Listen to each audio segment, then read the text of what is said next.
Ladies and gentlemen, it is absolutely time. Welcome back to Jinx and Nothing Wrong, or welcome to, if you're new, if you should like, comment, and subscribe because we are having a slobber knocker. Yes, we are actually going to be going with a head-to-head combat against the new versus the old. The old OGOP versus the new OP, because I can't say OG because that would make no damn sense. So it's going to be the Lillia, the Stalker's Blade. We got some other nonsense that we got going on. I pressed the wrong button. Don't worry about that. Versus Leblanc. The reason why Leblanc's not up here, because she's done. She's like, I don't need any of that Constellation nonsense. I don't need anything. This is the OG right here. As you just saw in the last video, I played her and I was like, I don't know. Is LeBlanc better than Lillia? So of course we're gonna have to do this 3-star versus 3-star. And if I think LeBlanc wins the 3-star versus 3-star, we might even have to go through the 6-star. Even is it possible that she's not only better than her 3 for 3, she might be better 3 to 6? Is that possible? You guys let me know in the comment section below right now. I'm so hyped to do this video because I just think it's absolutely fantastic of an idea, of a concept. But we're gonna have to make it fair. First, like I said, first thing we're gonna do is make it 3 versus 3. But we're gonna go through each aspect of what they do, like the card itself, right? I think first we're gonna go through what the card itself does, and then we're gonna go through the deck, how it synergizes with the actual deck. At 30, I know you see 26 here. Guess what? We can press champion level and look at the rest of it, and we can be smart pandas, right? At 30, and then we're gonna do build wise, who has a better build, how effective the build is, and things of that nature. And this is all gonna just be me spitballing, right? So let's go with the OG first, because I'm here. Because I'm here. So LeBlanc, as far as just being a regular unit, they're both level 3, which is crazy. They're both level 3, quick attack. Stat wise, LeBlanc is stronger, right? It's more to work with the reputation of the deck. It has 5, but has less defense. I think Lillia has like 2 attack, no 3. She's a 3/2, I think. So they both have the same issue about getting Mystic Shot in the LeBlanc levels very easily. She's seen 15 damage, something that I think people really don't understand about that, because I feel like they always LeBlanc and they're like, oh, I could just attack all day, right? You actually don't need to. You could do which I wanted to do in the regular PvP mode. I wanted to like find a way to level her in a funny way, like by like the stances or something, or even you can Mystic Shot a bunch of times and do that. You could actually just have her on the field and just see damage, and she will level up. There's a lot of cool ways that you could do that, right? And then once she levels up, she's going to create a mirror image in hand, which is pick an ally, summon an exact copy of it. So she already had this aspect of summoning a bunch of nonsense. Very easy to get 2 of the same champion on the same field as well, right? Because that was kind of the thing, like, oh, LeBlanc, you could just mirror image herself. Now there's 2 LeBlancs, you can mirror image the other champion in the deck that you had, like if you were playing PvP. But now in Path of Champions, we just have a ton of things, and I'm not going to leave Lillia short of that, but you have a lot of things that you can now mirror image. It's very easy to do it. So as far as summoning an exact copy of a unit, she does have to level to do that. So we do have to make that very clear. She needs to level to get the mirror images, but she has a way to cycle them. So each time you see 15 damage, create a mirror image in hand. If you already have one, reduces cost by 1. So she doesn't get stacking of anything. It's very similar to Lillia. She doesn't, you know, it takes a while for her to get it, but eventually, especially if you're mirror imaging her, you know, a 6/3, there's like 12, you got to find 3 damage somewhere else, probably with one of your other units, or you mirror image and then do a bunch of damage and then mirror image again, and then you could technically have multiple of the same champion. And that's basically LeBlanc off the rip, right? This is her champion spell, which I think is important to add in as well. She has the reputation that costs 2 less, which is, you know, it could be 1 cost, deal 2 to anything, your own units. You can literally deal it to an enemy unit, or you can hit the Nexus or your own Nexus, which they've never so far have done that, like with a champion that does better when you're low on HP. They could really do that, by the way. It would be a really interesting mechanic. You damage yourself in order to gain buffs. I don't know what they call it, crazy maybe they'll call it, or madness. I don't freaking know. Sorry, I'm going on a tangent. So that's base LeBlanc. Let's go to base Lillia, right? As I said before, so she has Spirit and quick attack. So Spirit means that her damage, her being a 3/2, is actually could be negated by being disabled or quicksand or whatever like that. But when she summon or strike, so very similar, she actually gets the Dream Laden Bow. So she's actually, and that's why it's like a very hard contention, because you got to really think about it, because the Dream Laden Bow is this, obviously, sleep an ally. You guys know, there it is, sleep, obliterate a unit and recall its attachments to store an exact copy in a landmark for 1 round. So the next round that unit comes back. Only when she's leveled does she sleeps another ally outside of herself, and that unit will come back even stronger, and it would even have the spirit attached to it, right? So all you have to do to level her is 15 summon 15 allies or landmarks. The Dream Laden Bow creates a landmark, so it's like almost like double. So it's very hard to level her immediately. I would say that if we're going bang for bang, Leblanc is 20 times easier to level up. So as far as quick level ups, we're gonna have to give that to Leblanc, right? Just based off that. Now, as far as leveling up like a game plan, I would have to still say like Lillia kind of starts to set up a lot of other things, especially if she's always going to be leveled later into the game based on the deck that's in there, but she's always going to have the ability to start doing nonsense way more frequently, because I feel like you don't have the ability to deal damage all the time, right? That is an issue that is always going to be in Legends of Runeterra, right? Sometimes in the midst of the match you can't attack. They have other things because you're obviously fighting against someone else. You're not just like sitting there in the wind, so you're fighting someone else at the same time. So I think as far as this goes, I feel like I don't know, this again, I think this is actually harder than I thought it would be.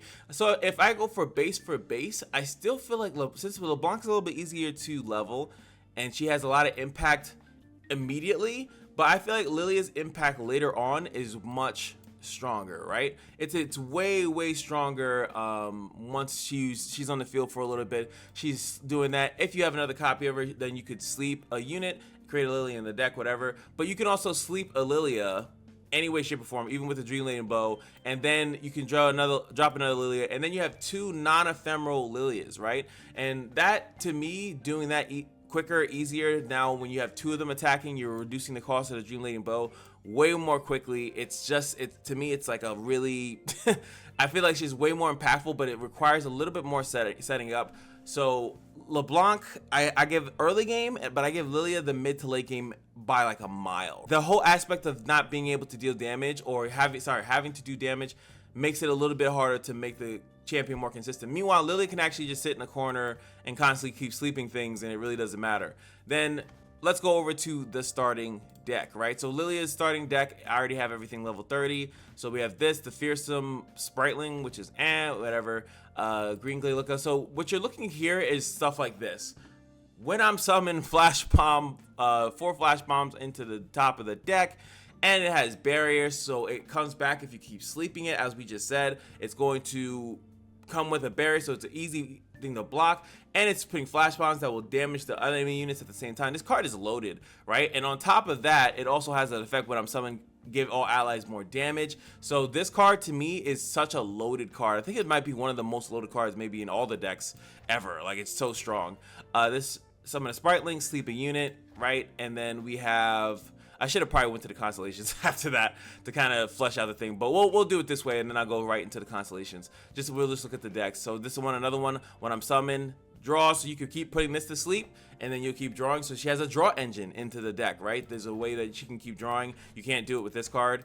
Coastal Defender, absolute waste of space, but it is here. Concussive Palm, grant the top ally in your deck +1/+1.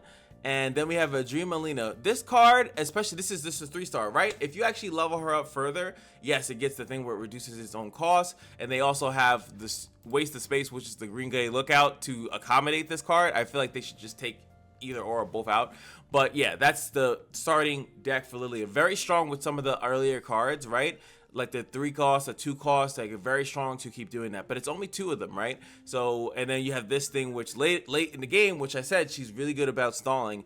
Then we have that, and then let's just go into the Constellations. I'm gonna combine them both. I'll figure this out because I'm pretty sure you guys are gonna want more battles, because I'm pretty sure that there's more battles that you guys want to see played out, right? Like as far as this champion versus this champion. So when she summons a unit without playing it, which is coming from her own landmarks or from a spell, anything like that, it's getting spirit. So it's going to get at least +1/+1, and then if you get it all the way out here, it's going to get +2/+2. That is amazing. So coming from any of her sleep targets on her allies, obviously, she's not going to boost up enemies. Then boom, they're going to get spirit. They're going to keep getting stronger every time you put them to sleep. So she has a ramping the unit kind of thing. And then of course you have the round start, create a blooming bud, which is sleep any unit on the field, and if you already have one, reduces cost by 1. So you can kind of have a thing in the hand just kind of sitting for the right moment. Sleep one of their big attacking units. For the enemies, you can stop an attack, or you can chump block a unit and then sleep it, and then you don't lose the unit, and then it comes back +2/+2 stronger. So like really strong, especially what we just went over. So again, we're going 3-star for 3 stars. So far, Lillia's deck I say is really good. So let's go over to Hamamama. Let me just go to the champion deck just to see if I'm missing anything spectacular here. So House Spider being a little bit stronger. The Axis thing, support champions have an epic item, and then the rare reg stuff. So I pretty much have all the relevant stuff in the deck, so we can just go straight to the deck. All right, so we have Blade's Edge, deal 1 to anything, which is actually 3 damage, so it's a deal 3. I do like that Blade's Edge is in the deck because it synergizes with another power, right? That you can get Blade's Edge every turn, and then since it's already in the deck, you can also, it's very easy to already put more stuff on it. So we do have to keep that in mind. It does synergize with another power. Legion Saboteur, pretty cheeks to see this in the deck, I'm not gonna lie. Thrashing Snapper, I love this card because it comes with Challenger, and when it blocks an enemy, it gets +3, it is gonna pretty much put it and help with the reputation, which synergizes with the deck. I don't know why this is in the deck. I do understand the aspect of giving it Farsight alteration because it gives you 2 early blockers if in case you need to stall for that first turn. When you're using LeBlanc, you need to stall for that first turn, right? That's the only person's why it's here. Legion Drummer, I don't need. What are you doing with this? I guess you're attacking, and then you can give your Thrasher too long a convoluted of a combo. Then we have the Arachnoid Sentry, a stun. What? This Bloody Business, phenomenal. It's 3 costs, and then if you have Reputation activated, it becomes a 1 cost free strike card, which is phenomenal, absolutely great. Then you have LeBlanc herself, and then Whispered Words, 2 cost draw 2 cost draw 3 later in the game, right? So I would say easy decision here is that Lillia's deck is super better than LeBlanc's deck, right? Even if I consider the Constellations, which is very nice that you have here. So eventually at Sharpen Resolve, it costs 1 less, so it's a 2 cost Sharpen Resolve, and then at the higher level, it's just 0 cost. So you could pretty much be bumping up all your units, very easy to just push damage or allow LeBlanc to level quicker. But everyone knows the reason why we're here is everyone, everywhere, everyone. If you level a champion in this game, when allies attack, summon a attacking ephemeral LeBlanc, and that's where the whole super duplication comes from. But again, I would still say that Lillia does a very similar thing. She can keep sleeping targets, and then it's more focused on the units in the deck versus LeBlanc is more focused on herself, right? She has to then start putting stuff or doing things that are gonna put you ahead versus Lillia, where you could kind of focus on a unit. If you have a really good unit that has a good summon effect, you can kind of do it all like that. So I feel like this is gonna come down to, like, far as deck and everything like that, I still think it's Lillia, right? I think she still wins that pretty clean. You're gonna get more options in a run, right? You're getting more options in a run to boost up units, very individual units or individual spells, right? You get more options to do that. You don't get as many options to enhance your actual champion unless you go into the like a shop or a power benefits them, right? If a power benefits the champion, then boom, you're great. But also sometimes the power benefits the units, right? And then you also have the fact that only when you beat like certain stages, and depending on what run you're doing, then you get another thing on LeBlanc. She's obviously very strong with it as well, but I do feel like Lily, you know, it's very close. It's very close, but deck-wise, since the deck and Synergize is way better with also the powers, I feel like Lillia actually wins this one. I'm sorry. I feel like, don't come for my neck. I love LeBlanc, but I do think Lillia wins this one. Now, I want to go with the next step, which is builds. What can we build with these 2 characters? We're already on LeBlanc, and she's behind, so let's see if we can beam her up, I guess. You know, what could we do with Lillia? Oh my god, I'm terrible. With LeBlanc, right? So LeBlanc, as you see, what's really cool is that when I'm summoned is the same thing as Lillia. So we're basically comparing both of the same things, but who is gonna when I'm summoned more often? Now LeBlanc's thing again is based on I have to do something in order for it to happen. I have to attack. So if LeBlanc for some reason while attacking is in danger, not her, because you can attack with anything, right? That's those little spiderlings can attack. Boom, LeBlanc's come out if a champion is leveled. So you still have to prioritize leveling up a champion. So you could obviously go like Chosen by the Stars. I think that that's decent enough because the LeBlanc that's actually alive, right? She'll have Challenger. The other LeBlanc will then get the Overwhelm, and it's not an exact copy of your current LeBlanc. So like if you have a current LeBlanc that's loaded up the ass, it's still gonna summon a basic bitch LeBlanc, right? So that's another thing. So I don't think Chosen by the Stars is that crazy. Death Fall is decent because then the attacking LeBlanc will stay on the field. You could do some other combos with that if you wanted to do that. We can actually mention the Starforged Gauntlets here because she has 5 attack. Usually I think it's 4, depending on where the 4 is, or 5 attack. You could go Starforged Gauntlets, and then you could utilize a very specific combo. Lillia can't do that, so like you can go, I don't have the thing, but it's just pretend that's Starforged Gauntlets, right? I think you can go that, and then I think you can go Death's Foil, which allows the same thing with the attacking, and then you can go, I think, the Claw Field thing, and then boom, you're at, yeah, Claw Warhammer, boom, that's 3. Now you get that +1 mana, which means you could play LeBlanc on turn 1. Very strong. You know, having extra starting mana doesn't just benefit you playing the champion on turn 1, but it also benefits the fact that you're able to play more stuff quicker, you know. So like she has a little bit flexibility with that because of the 5 attack. I do want to mention that. Even this little shenanigans here, let's just mention these a little bit. So summon, I strike the weakest enemy. It sends her, obviously her things on a suicide mission, right? Her copies, they'll come out and they'll attack immediately. Kind of dangerous though. I do like Stalker's Blade as far as like she comes out, she'll instantly level herself if you run 3 Stalker's Blade, right? 1, 2, 3. She does 15 damage right when she comes out, and she insta levels again, making her level up requirement crazier. And then, which I've shown I think in one video, is that even if the unit dies, like the ephemeral copy that comes out, it will still strike 3 times, which is I think that's busted, but very, very strong. So she can really clear things stronger with just a simple of 3 blues, and you can get 3 blues very easily. Like you get a bunch of silver recollies, I think every like per week, so you can definitely get that. That's a very comfortable build. Even with Lillia, that is not, I feel like it's not as good for her to do that. Like this, the triple Stalker's Blade is pretty good for her, but you have to keep summoning her. Like you have to keep summoning her. Meanwhile, like I said, with LeBlanc, you could have anything attack, and then she'll come out and just bah, bah, bah, bah, bah, and then any other additional things go on there. You could also do the Dreadwaste chase gun as well, right? You summon her, you get warning shots, push more damage. You could do that as well with even with the Luden's Echo. You can have some fun with that.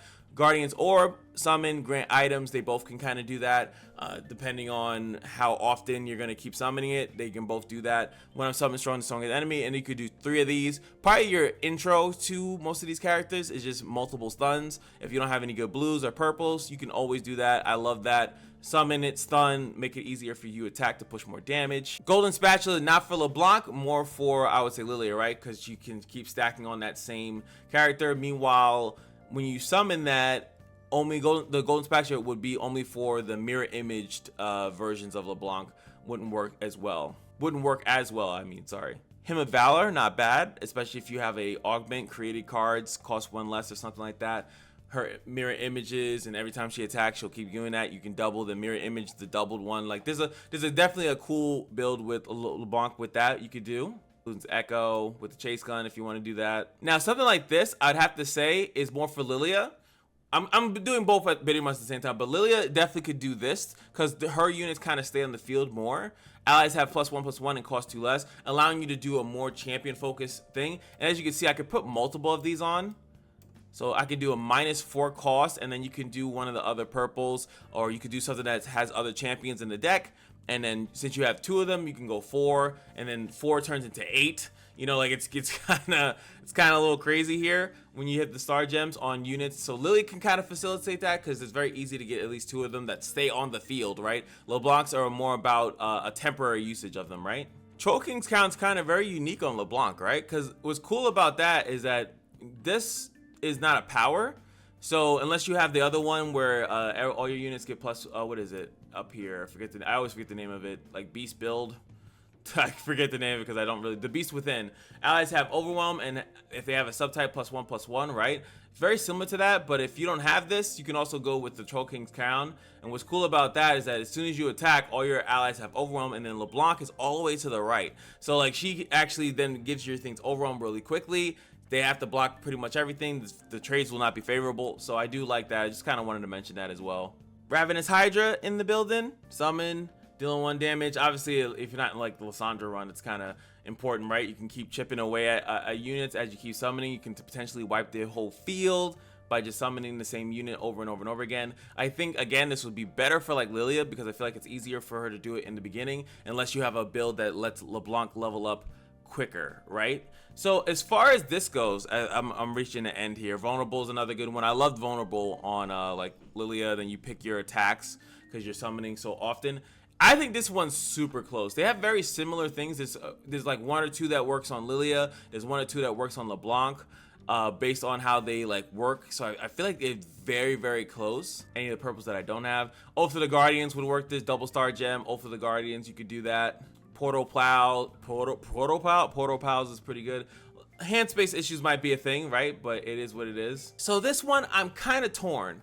I could see, like, I couldn't say that one works better with the relics, right? I can't really say like LeBlanc has some, like, even I could use this on LeBlanc if I really wanted to, right? And when I mirror image LeBlanc, she's still gonna do the mind. It's just for that one turn, right? It's just like, it's not as consistent as Lillia, who maintains 2 units on the field and then has a back and forth effect with summoning and doing things like that. So it's the difference of the aggression. LeBlanc has a lot of aggression. I feel like Lillia stalls a little bit. She's more stally. Well, like LeBlanc is doing that while attacking, while doing this. Again, the only problem I have is that when the units get bigger than what you can attack with, yeah, LeBlanc, the ephemeral copy of LeBlanc gets through, but your other unit that had to attack probably ends up dying, and then you might like put yourself in a bad situation, right? Or if you can't really attack at all, or you summon LeBlanc and she can't deal damage unless you're going like Tripper Stalker's Blade or something like that, and then she's leveled, and then every time you summon, you're just basically looking to do 15 damage to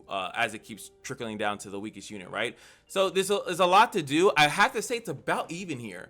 It's about even. Like, you guys let me know, and again, if I feel like this is wrong, I don't feel like it's wrong. Like, there's a lot that you could do. I even thought about Noros Portal because to create it, you get some impact. I'm just kidding, but it's there, right? There's a lot of cool, quirky little things that you can do with both of them, but at the same time, it's just really, really hard to say that one is better than the other. And I don't remember. I'll have to go back in because I've been talking for like a long time. I have to go back in and see like what is the score total. This one to me is a tie. I think I gave the deck to Lillia. I gave the long game to Lillia. The earlier game, or the more aggressive game, it definitely goes to LeBlanc.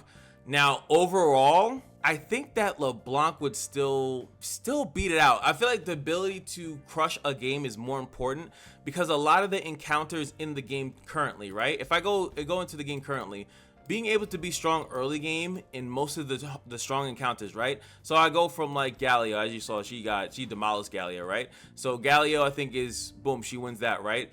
We'll have to see Targon, our Aurelian Soul, the next one, but I feel like being able to put up a crazy presence early is going to be way more beneficial than sitting there and trying to set this up and summon a couple landmarks and do this stuff. I feel like LeBlanc is going to demolish that when I do it. It just makes sense that she does, right? Unless I'm doing something really goofy. Like, I'm talking about hardest build versus hardest build. I think that LeBlanc would still win encounters more often than losing them, right? I feel like Lillia, sometimes you're trying to do some cool or quirky stuff, or you're trying to even do the best. Her best thing is the Stalker's Blade stuff, but you need to get her on the field. She needs to grow a little bit in order to be that strong. LeBlanc's 5 attack is actually very relevant, right? It's very, very relevant. And then we have, let's say, Lissandra, right? Lissandra, the encounter of Lissandra, especially the last fight, Lillia's gonna have the difficulty of having to balance out the stupidness that is not the terrifying power. Oh, it's not gonna sound, the whole thing if you're playing too many cards in a round. LeBlanc doesn't really play cards in a round. She's just, if you get a loop going, like, it's just you attacking, right? So it's just like there's not much she can do to the fact that you're attacking, and plus you're sitting there developing as she's developing. Like it's not about stall. It could be a playstyle difference. I love stalling myself. You guys know Vex is my baby girl. But outside of, like, some characters make it like more difficult. You give the opponent too much time to pull a Buried in Ice out the crack of their ass, or the Entomb or something like that, and then you're just destroyed. LeBlanc, like I said, if she's leveled, or any of the people are leveled, it changes. Like I said when I played the video yesterday, is that LeBlanc just needs her champion to level. So LeBlanc's, whoever the other champion you have to pick, it's actually important. It's funny is that the thing that they're doing with the Constellation, let me just bring that up real quick, because I definitely want to bring this Constellation stuff. The reason why that you go to anyone's Constellation and then they have that one node, I'm gonna go the right way, which is champions that you pick up, yeah, support champions have Focus Crystal. Support champions and Lillia's support champions have Stalker's Blade, which is crazy because that allows you to ramp up a thing. The reason why they're doing that is because the other champion that you kind of picked for the majority of the time of this lifespan of the game's lifespan of Path of Champions, you didn't really care for. You weren't going to build on them. You didn't really care. But with LeBlanc, it's actually kind of important because let's say, as you know, because we still haven't fixed it in the game, when you're playing in an adventure, you pick a support champion, and then you pick a support champion, and sometimes you're gonna draw that support champion. So with LeBlanc, you actually could not that the champion needs to synergize with your thing at all, but the champion has to be easy to level. So if you get screwed with that champion, if you level the champion, you still playing the LeBlanc gameplay, which is very important. Literally cannot do that. If I get screwed out, right? And that's why I think her deck is so damn strong, is that if I get screwed out and let's say my 2 copies of Lillia die and I don't have any more copies of Lillia, the only thing that I'm able to do is take her Blooming Bud that keeps coming up every round, sleeping one of these units, hoping that it gets stronger with a great effect, but not a minimal effect. That's probably not gonna like change the game. I'm just stalling and I'm bullshitting, stuff like that. If both of my LeBlancs die, it really doesn't matter, right? Like I could still get my Guardian Orb effect. I can still get my Stalker's Blade effect. I can still get my when I'm summoned, summon the strongest enemy effect. I can still get any of the other relics, the items in the other game, like Heal on Summon or Reckoner's Strike. If I get anything like that, I can still do all that stuff because LeBlanc comes every time I attack. I could sacrifice a basic bitch unit and just have it attack, and then LeBlanc comes out and then maybe just changes the entirety of the game, or free attack stuff becomes crazy, right, in that stretch of the imagination, but not like in Lillia's thing where I'm looking for something with a I'm summon effect. So again, a little bit of playstyle difference. What do you prefer to do? But I still feel in an overall run, I feel like LeBlanc has the overall strength as far as fighting, just like getting things done, getting that dub. And I could be proven wrong when I do against Asol, Swain, and Lysandra. I could be proven wrong, but I'm pretty sure it should be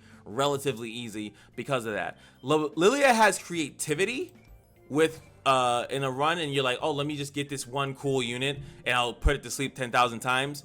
But most of the time, the strongest build with Lillia is mostly focusing on her, right? Sleeping her, 2 of her on the field, sleep, 1,000 times, something crazy happens, Guardian Orb, Stalker Strike, whatever, boom, everything's dead. Took you 10 years to do it. So I think that it's similar to LeBlanc's, but LeBlanc's is doing it in a more efficient way, I feel like, that allows you to do it even if you don't have Lillia around, right? That's why in Constellations, even though I don't want to talk too much about it, that's why they gave her support champions have Stalker's Blade. So if you could sleep something else, boom, now that unit, that champion that you got is now at least doing the same thing she's doing on a smaller scale. So for the first round, I'd have to say, I think LeBlanc wins it. I think as far as like actually winning a run, which is the purpose of this, right? I can have as much fun as I want, but if I still can't beat anything, like if I play a run and I'm going through the entirety of the run and then it can't beat a boss because it just doesn't get as strong, I think LeBlanc is going to win more of her engagements than Lillia will. That's just my opinion. And then if I have to go through going with the 6-star, right? Do you think that at 6-star, when all the allies already have overwhelm, which means that I don't have to put it into the kit, right? She gets the extra mana gem, which means that she can be played on the first turn without me actually having to invest anything like I had to do with LeBlanc, right? And then on each round, the first time you play a unit, summon a ephemeral copy of it attacking. So if I summon Lillia, boom, it's great. I summon literally anything, boom, it's great. Sorry, when I play a unit, it summons an ephemeral copy of it. So especially if it is the strike unit, there's a lot of good synergies with that. I feel like even at 6-star, it's probably controversial. You guys let me know. I feel like it's even. It makes it even. I feel like it makes it even when you put her at 6-star. That's where it matches up. Because this stuff is stuff that LeBlanc can also do, sometimes a little bit easier with maybe 1 or 2 relic changes, while LeBlanc will still have that 1 extra slot to do the same thing that she's doing, which is that 1 Stalker's Blade or something like that. Meanwhile, Lillia can do all this stuff, and then her build goes crazy out. It makes them, even if not Lillia, then becomes a little bit stronger, like not by much, but a little bit stronger. Like even if I go with the bonus star stuff, like this is just dead. I don't even know why they put that in there. The things are stronger. This becomes great. Dream Laden Bow becomes burst, which sometimes is good that it's a slow spell. You can combo with stuff instead of it being instant. But yeah, I feel like this kind of like equals things out. But if not makes her a little bit better. You guys let me know in the comment section below. I know this video was done in a wacky way, like a little weird wacky way, but it's just more of a discussion video instead of just fights all day. I wanted to just talk about it. Did I miss a build that might have made Lillia win the initial thing?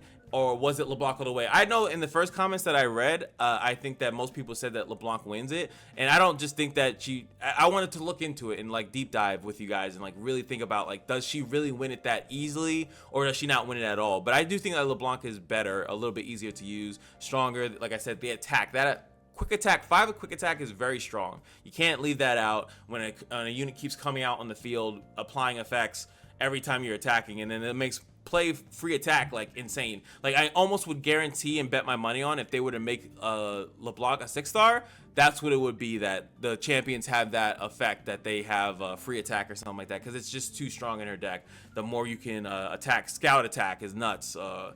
Rally, last breath rally just becomes nuts with her. Meanwhile, Lillia, like there's a couple of summon effects that break her, but like they're like purples.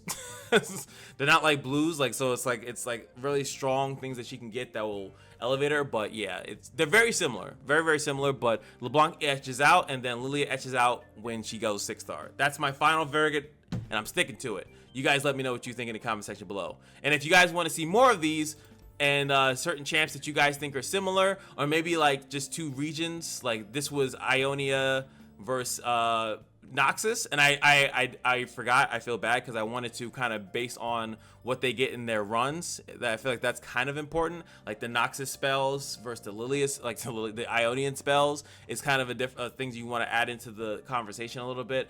Like I still think that would be Noxus. The Ionian spells are very stally, which help Lillia, but like don't seem as impactful sometimes.